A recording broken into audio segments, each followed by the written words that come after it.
All right, guys, with the Mahomes contract in the books, now the ripple effects will be felt through the NFL.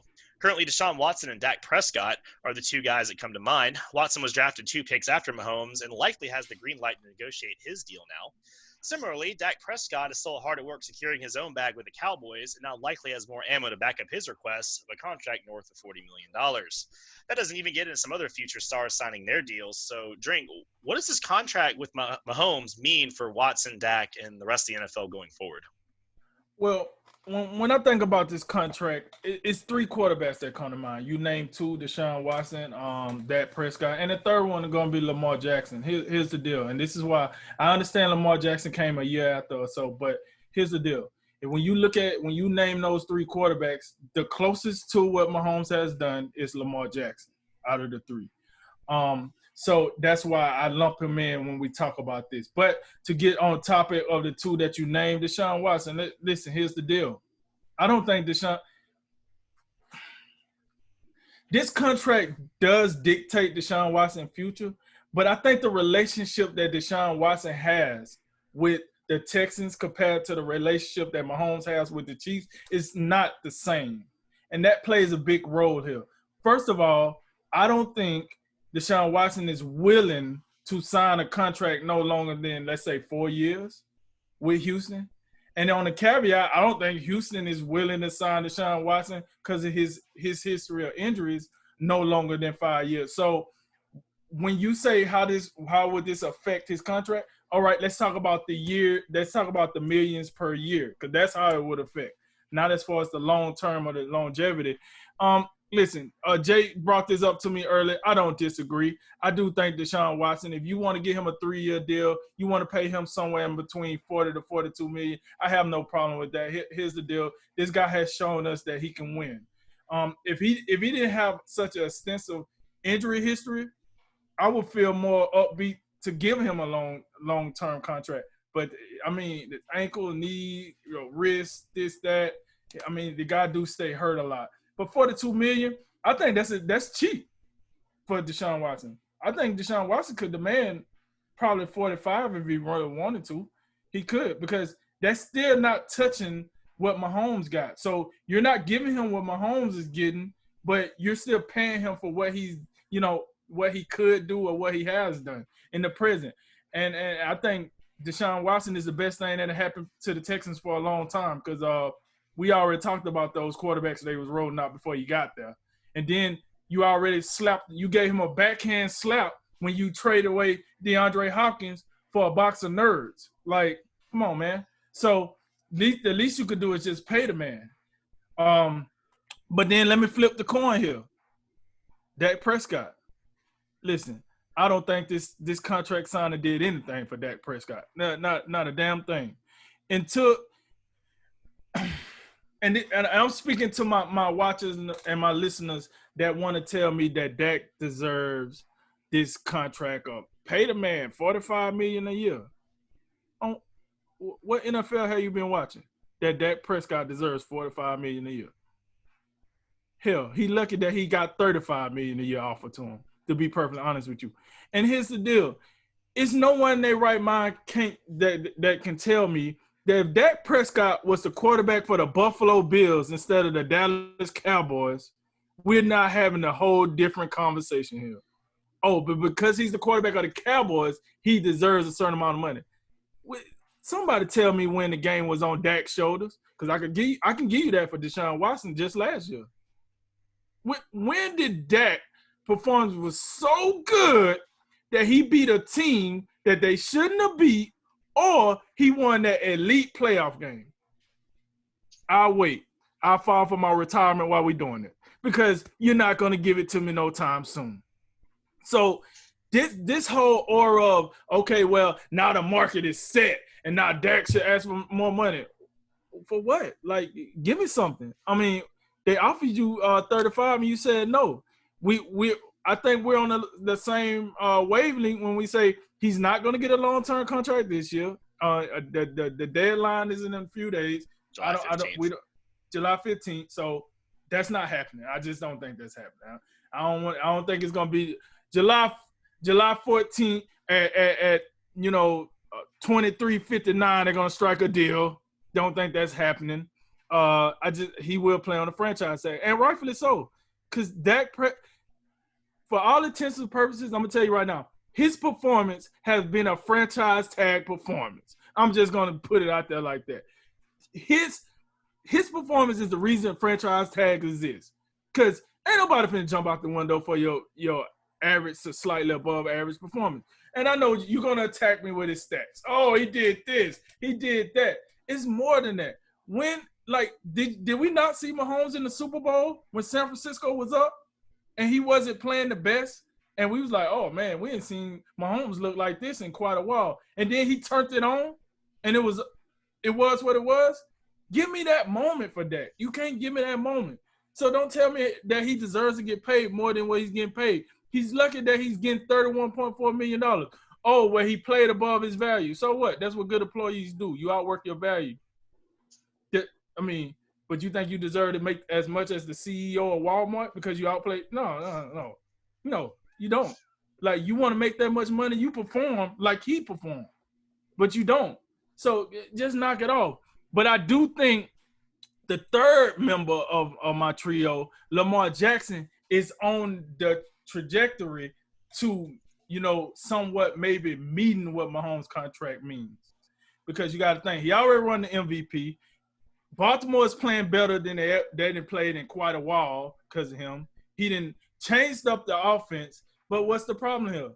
He hasn't won that significant game. And if he don't win that significant game, listen, by this time in the next 2 years, we might be saying, hey, Lamar, that was cool, but we're going to have to give you that Matt Stafford because that's what you've been giving us, the Matt Stafford. Like, you've been getting us to a certain level, and then we plateauing at one win in the playoffs. Nah, man. We need to be making this AFC championship. We need to be making the Super Bowl. I understand you got to go through Patrick Mahomes, but at some point, it's going to be a window that opens, and you're going to have to jump through it. And if you miss that opportunity, then it is what it is. So I think this contract means more for him than it means for the other two guys. But what I do like about it is this. It shows you. This is what it showed to me. If where you get drafted matters, right? That's what it shows to me. Deshaun Watson got drafted before him. Was this the same draft with Josh Allen? I think so. It was a draft after, I believe. Was it after? But my point, I think two or three quarterbacks got taken before he did. Are you talking about Lamar? Yeah, I'm talking about Patrick Mahomes. Oh, yeah, that draft. That was a Mitchell Trubisky draft. Yeah, 2017. Trubisky and then Mahomes and then Watson. 2 picks later, yeah. Okay, so that shows you, where you get drafted matters, man. Because, you know what? And then Lamar, you're right. I see why you asked me about Lamar. Same thing with Lamar. He got drafted to a good franchise. You got to capitalize on that. This is why I'm very enamored with how Patrick Mahomes handled this, because he know he got drafted into a good situation. He ain't out here beating his chest, got his ego, I'm just good, I want more money. He knows he's in a good situation. You know what? I think he took a very good quality from Tom Brady. Tom Brady for years been taking pay cuts, pay this guy. And Tom Brady had 20 years of just winning. Like, he might not win a Super Bowl every year, but he just won. The Patriots just dominated for 20 years because he was smart enough to know it's about more than just getting paid. You need to do other things. And that to me is the precedent that Patrick Mahomes is setting. It's about more than just winning games. You have to look at the totality of everything. He didn't set this franchise up for the future. He didn't left enough money on the table where they could keep signing people. That's what it's about, man. That talking about 45, and you're not even the center, the focus of the offense. What are you talking about? So we're gonna pay you this, and now we can't pay Amari. We can't pay this guy. We can't pay this guy. And you're not even like the focal of the offense. We can do without you. Matter of fact, hey, Andy Dalton, how that arm working? You all right? You think you get on in there? If Dak keep messing around, we might need you. You still got you good? You can make it happen? All right then. All right. So that's how Jerry Jones was playing it for real. Keep messing around. then that's why you hit him with the franchise tag. A franchise tag for a franchise tag player. Over to you, Jay. Hey, I'm a little less concerned right now with Lamar Jackson. I think we'll be back at the on the Lamar Jackson angle of this subject. But the current trajectory, I expect him to come out this season. I expect more from him as a passer. I think he's used this offseason to improve upon that, which was a big reason why the Ravens were eliminated by the Tennessee Titans. They were they relied on the run game so much that when Tennessee took that away, they didn't have anywhere else to go. Listen, he came out after that terrible exit against the Los Angeles Chargers in his rookie season. He rebounded off that. He came back stronger. I expect the same thing. And he's definitely, if he can have another MVP type season and plus give us a little playoff success, we could be right here again and talking about a new record-setting deal. But in the guys that are coming down green money lane real quick, at least one of them is. The other one, forget about it. But Deshaun Watson, and back to your point about location being such a big part of this. And you're so right, because when we look at Kansas City, and we've already touched on how great that organization is, but let's not forget, he's playing for the best offensive coach in football. I think it's fair to say we can make that claim. And now you got the Super Bowl to put a stamp on it. And then when you talk about Lamar Jackson, John Harbaugh's got the wherewithal and the insight to understand the type of player he has and formulate an offense specifically for his skill set. And that's one of the, again, I bring it up all the time. This is how people get fired, when they're so stubborn and they think their system matters above all. No, it does not. Your system never gained 1 yard without a player in there that can execute it. So that's why we see Jay Gruden in Jacksonville with two other offensive coaches, and we know that's going to be a disaster. But that's neither here nor there. But Deshaun Watson, I bring up Lamar Jackson and Patrick Mahomes in those locations because Deshaun Watson, when you look at those guys, Deshaun Watson's a very similar talent. I think he's just a tad below them, but it's pretty close, wouldn't you say? And when you look at that, the location, however, is nowhere near the same. Houston, as successful as they have been recently, they've been pretty successful. They've been above average. But from an organizational standpoint, they are not structurally sound. We don't know where ownership is or who it is. Bill O'Brien over there wearing two hats when he needed to just leave one on his head because the other one don't fit. He is not an NFL GM. And when you take all those factors into account, I'm surprised Deshaun Watson wants to be there for any amount of long term, whether it be 3 or 4 years or whatever he's looking at. But back to what I said earlier, I've seen enough from Deshaun Watson. I understand. I think the health concerns. I think there's some validity there, but I've seen enough to where I feel comfortable offering him a 3 to 4 year type deal in the $40 million per year range. I think that's about fair. And you talk about my other top 5 quarterbacks. We're thinking about Lamar Jackson's in there for me, and Russell Wilson and Carson Wentz have already been paid. So we got them out the way. Deshaun Watson's the next man up for me. I don't think it's close compared to some of the other guys we're seeing. And then the other guys in the 2018 class, your Baker Mayfields, your Josh Allen, Sam Darnolds, none of them are even close to this stratosphere we're talking about right now, despite what they may think or their agents may want to come up with based on this new big-time mega deal for Patrick Mahomes. And that gets to Dak Prescott. Because another part of the brilliance of what I think Kansas City's done, and I don't even know if they even factored in this, but when you go from $35 million a year at the highest paid quarterback level for Russell Wilson, it makes so much sense to up the ante to such a degree, even if in the fine print it's team friendly in the first half of this contract, make it look ridiculous. Because other teams, it's going to put them in a bind. Because now you got lesser talented dudes, because we know what it is in terms of NFL contracts. Whoever's highest paid today, it's not that long before the next man up, and he's going to supersede that contract. That's what players and their representation are looking at. Oh, 45 is the new number. All right, we going for that. The problem is nobody else coming up except Lamar And again, Deshaun is close, but none of these other guys, including Dak Prescott, is even close. I mean, think about this. Dak Prescott, they offered him $35 million a year. They said, Dak, we're willing to not make you the highest paid quarterback, but we'll put there right up next to Russell Wilson. I don't know what about that didn't sound good, but Dak Prescott said, no, I want more, or I want 4 years instead of 5 years. I don't know. But this is what I do know. Dak Prescott is on the franchise tag. The deadline is in 5 days. We've been talking about this for almost a calendar year. There ain't no way in hell they're getting this done. No way at all. And, oh, by the way, since we're talking about, what have you done for me? What did you do for me last year, Dak? Well, let's think about this, because it may be unfair to some, but quarterbacks, more than any other position, are tied to wins and losses. That's just the way it is. And what did you do for me last year in terms of wins and losses? With that outstanding supporting cast you had with you.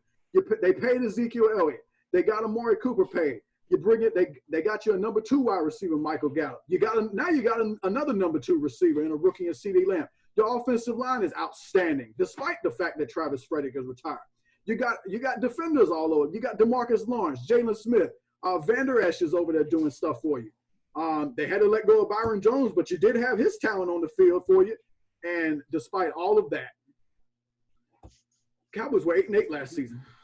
And they went out there and lost to Carson Wentz and 2 fish sticks. About as 8-8, about as average as you can get. And let's not forget this. Half of those wins, they came courtesy of the lowly and pathetic Giants and Redskins. And then we look at the rest of them. Let's see. You beat the Miami Dolphins in week 3. That was at the point in time where we wondered if the Dolphins could win a football game, much less 5 that they ended up giving us. And then, you beat the Eagles. You beat the Eagles 30-17 in week 7. It's customarily the Eagles. They like to play around in the first half of the season lately. And then what else did you do for me? Oh, you beat the Lions. That's great. And then you beat the Rams, who were, slightly above average. And I think is that it? That's it. I thought there was more for some reason, but there's not. That's it. So when you look at that, I can't imagine why the Dallas Cowboys have any incentive to look at Dak Prescott and his representation with any sense of seriousness right now. We gave you 35 just because the best young gun smoking is getting 45 to 50 now. What does that have to do with you and your average performance in terms of wins and losses? I understand your career highs and touchdowns and passing yards. That looks real cute, especially the empty calorie yards that we're getting when we're getting smoke checked by some of these teams that actually matter. I don't know what that has to do with it. So to me, it's going to put teams in a bind, and teams are going to have to make decisions. Do we want to overpay for this average, mediocre talent and want to put them on par with the best quarterback in football just for the sake of the market? Some teams are going to have to make decisions whether they do that or just recycle back to the draft and try it again, because some of these guys just ain't worth it. Yeah, this ripple effect is, like you said, it's gonna be very interesting, because once a guy sets the market like this, like you said, it really gives players more leverage in their negotiations, because then you kind of have like a benchmark, and it makes more sense now that Dak's team would have turned that down, because I think they probably knew this extension for Mahomes was coming, and they'd have been silly to sign anything before Mahomes' deal got done, because. Look, we talked about with y'all are absolutely right. Is Dak worth anywhere near? Is Dak worth $35 million? No, he's probably worth $30 million if you actually pay people based off of what they did, right? But we all know that negotiations in the market are separate from the player themselves. And Dak's agent can now go in there and say, hey, look, my dude ain't $45 million good, but is he really $10 million worse a year than Patrick Mahomes? And logic says probably, but we know that's not how it works. And Dak's agent just got the best news he could have got, which is this outrageous contract, because like you said, Jay, now the Cowboys are paying into a corner. Do we overpay this above average but not great quarterback just because that's what the market says, or do we throw away a known commodity and we go fishing for a Ryan Leaf or a Patrick Mahomes? I don't know what I'm going to catch. I'm just going to cast a rod and find out. That's scary. And some of these teams with the salary cap rising are going to think about that kind of stuff. But it makes more sense why they did it. And my response to that I would rather go fishing and roll the dice. Let me ask you this: are the Cowboys winning the Super Bowl with Dak Prescott? Probably not. Then what does it matter? You play to win the game, don't you? They not winning. Well, you play to make money too, and we all know the Cowboys make a lot of money. So yeah, they do. But I guarantee you could. I'll tell you what, Dak better not get hurt this year. He better not get hurt. And let Andy Dalton come in there and Andy Dalton come in there and pull up. Yep. Tell him, let him get hurt, and he pull a Teddy Bridgewater. And then everybody like me and like Jay, we're gonna be like, that's what we was talking about. It wasn't much of a difference. Like, he can sit here and beat his chest about the market all he wants to, but like, I don't think he has the Cowboys in the corner. Because if he did, he would have got paid already. Maybe, but like I said, I don't know. That you always know these negotiations, they go different than logic dictates. I mean, we'll see. But like you said, it doesn't look like that deal's going to get done this year anyway. So we'll worry about that next year. We'll see Lamar Jackson's deal possibly next year because, like y'all said, he'll be in the same position Mahomes is if he has another MVP caliber season and gets to the Super Bowl and all that fun stuff, especially if he beats Mahomes, then boy, look out. But I think the other two things you're going to see real quick from this is guys like Russell Wilson and Aaron Rodgers, they might be calling their agents saying, hey, can we work on our deals? Like, we ain't that much worse than this dude. I mean, they just signed both those deals, and those are only $35 million per year deals, and they're not for unrestricted free agents until 2024. So maybe down the line, it ain't gonna be Aaron Rodgers. If Aaron Rodgers calls his general manager, it's just gonna be to hang up on him. Oh no, he's got no interest in talking to. He'll turn on ESPN. He got cut. But Russell Wilson might have reason to, because you know how Seattle been treating him for years. Like, he's been carrying that team on his back. He's just a shade under 6 foot. You know, it's got to be heavy from time to time when they won't give him an offensive line and they just say, hey, you don't even need an offensive line. He just run around back there. He'll avoid all the sacks. He'll do it all, which, I mean, it's not like it's an ineffective strategy because they're relevant and they're winning to some degree. But, I mean, you give him a little bit more, he's the second best quarterback in football. Right. Because I wonder – yeah, go ahead.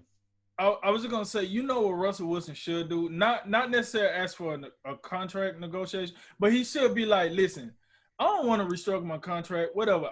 But give me a wide receiver, give me a tight end. Take that money, that's the gap between me and Patrick Mahomes, evidently, and give me somebody to throw the ball to, because I'm tired of throwing the ball to the Walking Dead. I want to give me somebody other than Doug Baldwin. You know what I'm saying? That's what he should do. God, this is ridiculous. Use the money that you're misusing, use it better. And if you're not going to use it better, just give it to me. I'll take it. But they could do better. I'll hire myself, third party.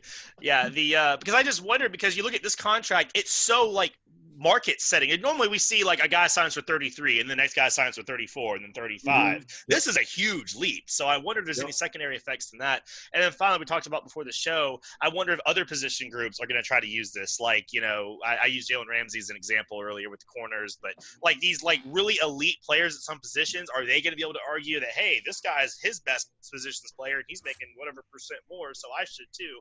I don't know if they're going to, but it is possible. So that's just something else we'll see down the line. But yeah, this contract, I think, is going to have a lot of implications for years to come.